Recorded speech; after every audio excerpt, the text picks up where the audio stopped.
Labor Day, at least in the American context, is one of those curious holidays that has been both hollowed out and yet still retains a subterranean charge of meaning. On the surface, it has been domesticated, absorbed into the calendar as the symbolic end of summer and long weekends for barbecues or travel or back-to-school sales.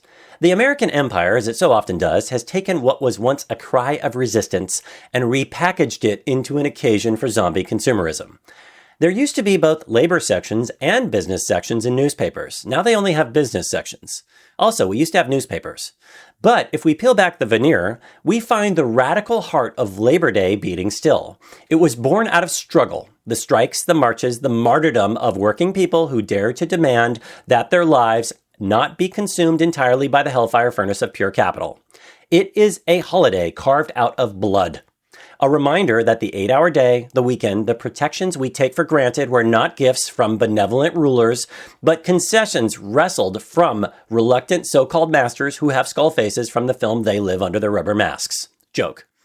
So to speak to Labor Day is to remember that labor itself, the act of human beings shaping the world with their hands, their minds, and their sweat, is the true wealth of nations. And it is also to remember that labor, when it forgets its power, is devoured. The empire celebrates Labor Day precisely because it has, in large part, neutralized the labor movement, diffused its radical energies, and transformed its holiday into just a symbolic nod. Yet the potential remains, waiting like dry tinder. Labor Day should be reimagined not as a pause before the machinery resumes its grind, but as an annual invocation of solidarity.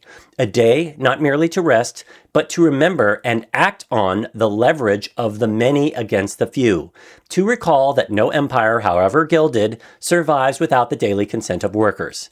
In this way, Labor Day is not just a relic, it is a sleeping dragon. Its true meaning is not the picnic, but the picket. Not consumption, but the refusal to be consumed.